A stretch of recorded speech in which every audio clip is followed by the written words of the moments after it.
پھر آدمی کسی کا حق نہیں دبائے گا، پھر جھوٹ نہیں بولے گا۔ ایک صحابی نے عرض کیا حضور مسلمان بزدل ہو سکتا ہے؟ فرمایا ہو سکتا ہے۔ حضور مسلمان بخیل ہو سکتا ہے؟ فرمایا ہو سکتا ہے۔ حضور مسلمان جھوٹ بول سکتا ہے؟ فرمایا نہیں نہیں، ایمان والا جھوٹ نہیں بولا کرتا، ایمان والا جھوٹ نہیں بولا کرتا۔ آپ صلی اللہ علیہ وسلم منبر پہ تشریف فرما تھے، آپ نے فرمایا میں تمہیں کبیرہ گناہوں میں سے بڑے گناہ بتاؤں؟ کبیرہ گناہ تو ہیں کبیرہ، نہیں نہیں، کبیرہ گناہوں میں سے بھی بڑے، اکبر الکبائر۔ صحابہ نے عرض کیا حضور بتلائیں۔ آپ نے 3 گناہ گنوائے، کبیرہ گناہوں میں سے بھی بڑے 3 گناہ گنوائے۔ پہلا گناہ گنوایا اللہ کے ساتھ کسی کو شریک ٹھہرانا۔ اللہ کا کوئی شریک نہیں، وہ اکیلا ہے، وہی کام بنانے والا ہے، وہی بندگی کے لائق ہے۔ یہ سر اسی کے سامنے جھکے گا، یہ سجدہ اسی کے سامنے ہوگا، یہ ماتھا اسی کے سامنے ٹھیکے گا، اور یہ اسی سے، کسی اور سے نہیں۔ دوسری بات ماں باپ کی نافرمانی، یہ کبیرہ گناہوں میں سے بڑے گناہ۔ یہ 2 گناہ گنوائے اور آپ کی ٹیک لگی ہوئی تھی، آپ تیسرا گناہ گنوانے لگے، آپ نے ٹیک چھوڑ دی، آپ آگے ہو گئے۔ فرمایا جھوٹی گواہی دینا، جھوٹی گواہی دینا، جھوٹی گواہی دینا۔ آپ نے اس بات کو بار بار دہرایا۔ صحابی فرماتے ہیں ہم دل ہی دل میں کہہ رہے تھے کاش حضور خاموش ہو جائے۔ آپ نے فرمایا تم 6 باتوں کی مجھے ضمانت دے دو، میں تمہیں جنت کی ضمانت دیتا ہوں۔ آپ نے فرمایا تم 6 باتوں کی مجھے ضمانت دے دو، میں تمہیں جنت کی ضمانت دیتا ہوں۔ بات کرو تو سچ بولو، بات کرو تو سچ بولو، جھوٹ نہ بولنا۔ وعدہ کرو تو پورا کرو، وعدہ خلافی نہ کرنا، وعدہ خلافی نہ کرنا۔ 4 باتیں فرمائیں آپ نے، 4 باتیں فرمائیں جس میں ہوں گی یہ پکا منافق ہے، یہ پکا منافق ہے، اور جس میں ان 4 میں سے ایک ہے اس میں نفاق کی ایک نشانی ہے۔ جو بات کرے تو جھوٹ بولے، وعدہ کرے تو پورا نہ کرے، امانت رکھی جائے تو خیانت کرے، جھگڑا ہو جائے تو گالی دے، جس میں یہ 4 باتیں یہ پکا منافق ہے۔ فرمایا 6 باتوں کی مجھے ضمانت دو، میں تمہیں جنت کی ضمانت دیتا ہوں۔ بات کرو تو سچ بولو، وعدہ کرو تو پورا کرو، امانت رکھی جائے تو ادا کرو، ہاتھوں کو روکے رکھو، کسی پہ ظلم نہ کرنا۔ 2 گناہ ہیں جن کی پکڑ دنیا میں آتی ہے اور بڑی جلدی آتی ہے۔ ایک ماں باپ کی نافرمانی، دوسرا کسی پر ظلم، دوسرا کسی پر ظلم۔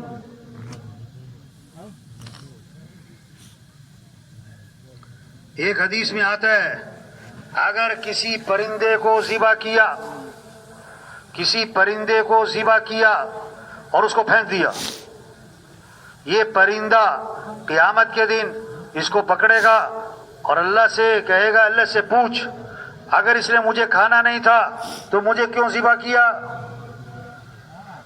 ناحق ہم پرندے کو بھی نہیں مار سکتے، یہ جائے کہ انسان کو مارنا۔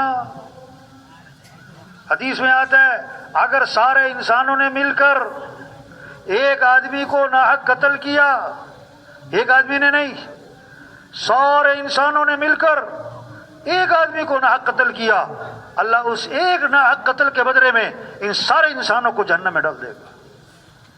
اتنا بڑا جرم ہے کسی کو قتل کرنا۔ ہاں، جو ناحق کسی کو قتل کرے گا، اللہ نے قرآن میں فرمایا ہے یہ ہمیشہ جہنم میں رہے گا، اس پر اللہ کا غضب ہوگا، اس پر اللہ کی لعنت ہوگی، اس کو بڑا سخت عذاب دیا جائے گا۔ یہ 4 سزائیں بتائیں ایک ہی آیت میں ناحق قتل کرنے پر۔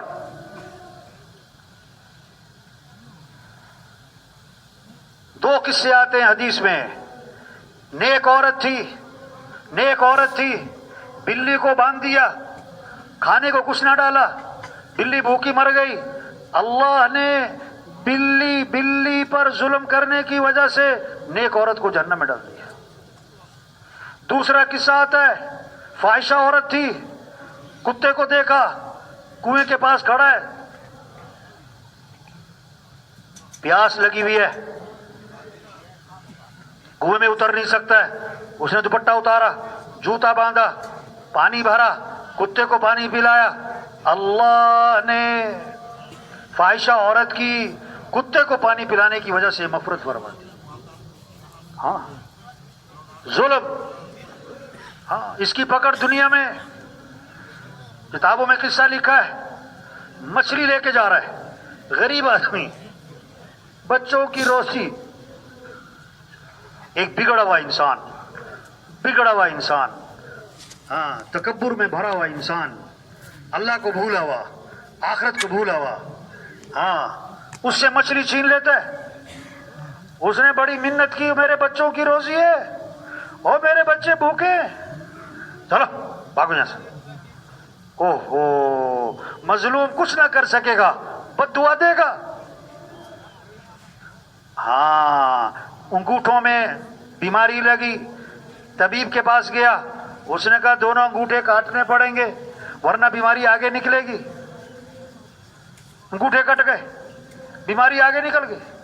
دوبارہ طبیب کے پاس, اس نے کہا دونوں ہاتھ کاٹنے پڑیں گے ورنہ بیماری آگے نکلے گی.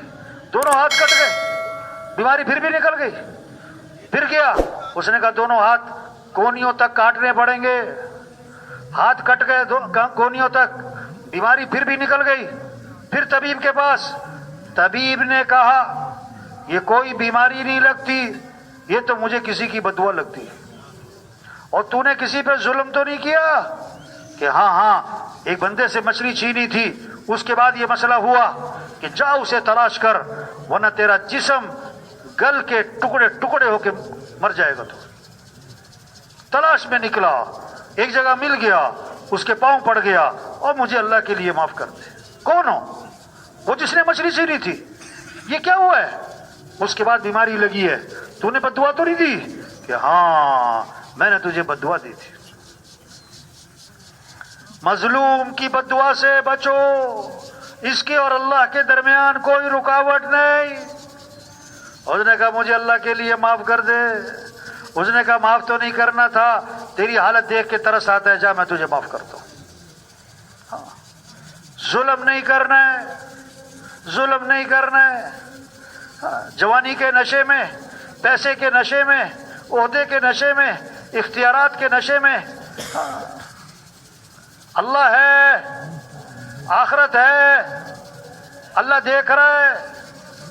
ہاں 6 باتیں, میں تم 6 باتوں کی ضمانت دو, میں جنت کی ضمانت دیتا ہوں.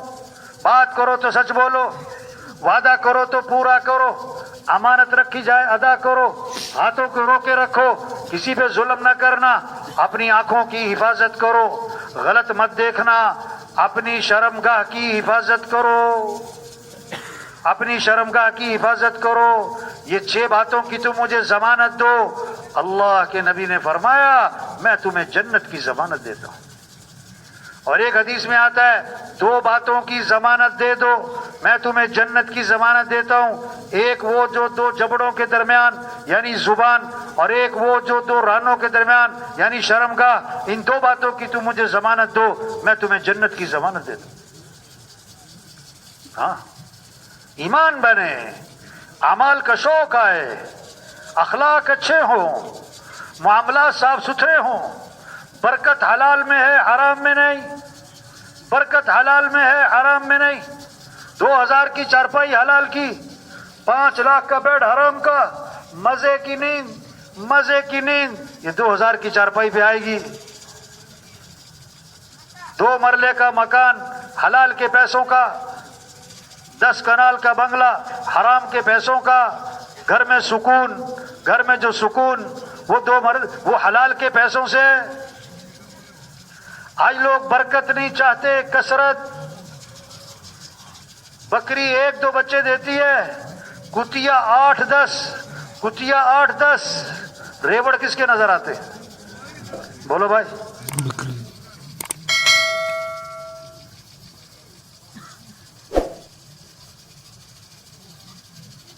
کبھی آج تک کتوں کا ریوڑ دیکھا؟ برکت حلال میں ہے. عید کے موقع پر اوفو کتنے بکرے ذبح ہو جاتے ہیں. پھر بکروں کا ریوڑ. آج لوگ برکت نہیں کثرت چاہتے ہیں. کہاوت ہے، کہاوت، فاختہ چھوٹی ہوتی ہے لیکن حلال چیل یا گیت بڑی ہوتی ہے لیکن حرام. فاختہ اور چیل درخت پہ بیٹھی ہیں.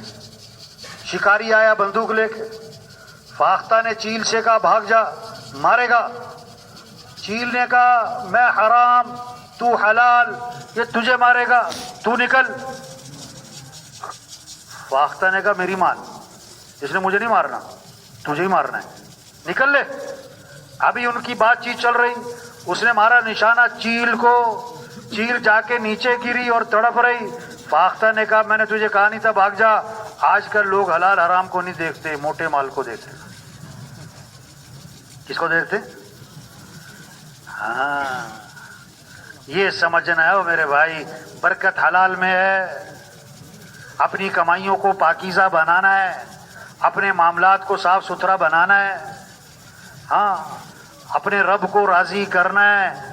سب سے پہلے جہنم میں ڈالے جانے والے لوگ ریاکار ہوں گے. دکھلاوا، شہرت، واہ واہ، نام ہو جائے، پہچانا جاؤں، لوگوں کو پتہ لگے. ہاں، سب سے پہلے جہنم میں ڈالے جانے والے لوگ جنہوں نے بڑے بڑے نیکی کے کام کیے لیکن شہرت کے لیے. ہمیں تو اللہ کو راضی کرنا ہے بھائی. یہ چھوٹی سی زندگی ہے. حضرت محمد مصطفیٰ صلی اللہ علیہ وسلم آخری نبی ہیں. قیامت تک کوئی نبی نہیں آئے گا. آج ہم زمین کے اوپر ہیں، کل سب زمین کے نیچے ہوں گے. آج زمین پر چل رہے ہیں، پھر زمین میں دفن ہو جائیں گے بھائی. ہماری اس زندگی کا مقصد کیا ہے؟ مال کمانا نہیں ہے، ضرورتیں پوری کرنا نہیں ہے. اللہ نے ہمیں دنیا میں بھیجا ہے کس لیے؟ اللہ کا دین دنیا میں زندہ ہو، اللہ کا کلمہ بلند ہو، سارے انسانوں کو ہدایت ملے، سارے انسان جہنم سے بچیں. کیسے سب اللہ کو پہچانے، کیسے سب اللہ کی مانے. اللہ اپنے نبی سے فرما رہے ہیں بلغ ما انزل الیک من ربک، جو آپ پر آپ کے رب کی طرف سے نازل ہوا اس کو آگے پہنچائیں. تبلیغ کا کام اللہ کے پیغام کو آگے پہنچانا. حضور صلی اللہ علیہ وسلم نے اپنی امت سے فرمایا بلغوا عنی ولو آیہ، بات میری طرف سے آگے پہنچاؤ اگرچہ تمہیں ایک بات آتی ہو. تبلیغ مسلمان کا کام ہے بھائی. آج ہم نے دین کی محنت کو چھوڑا، دین ہماری زندگیوں سے نکل گیا، اللہ کی نگاہ سے گر گئے. یہ پریشانیاں کیوں ہیں؟ ہم نے دین کو چھوڑا ہے. اللہ ناراض ہے. جب اللہ ناراض ہوتے ہیں حدیث میں آتا ہے تو کیا ہوگا؟ اللہ نااہل حکمران مسلط کر دیتے ہیں جن میں کوئی اللہ کا خوف نہیں، کوئی آخرت کا ڈر نہیں، کوئی انسانیت کی ہمدردی نہیں، کوئی ملک سے خیرخواہی نہیں. جب اللہ ناراض ہوتے ہیں بارشیں بے وقت، یا سیلاب یا قحط، یا سیلاب یا قحط. او بھائی جانے والے بھائیوں، او میرے بھائیوں، کیا ہو گیا؟ او بھائی اٹھ پہ جانا نہیں، دیکھو بہت بری بات ہے. ایک کوئی سخت مجبوری ہو گئی، وہ نہیں بات ہو میرے بھائی، یہ کون سا اجتماع روز روز ہے؟ آخری دن ہے، آخری بیان ہے، بھائی دھیان سے بیٹھے اللہ کے بندو۔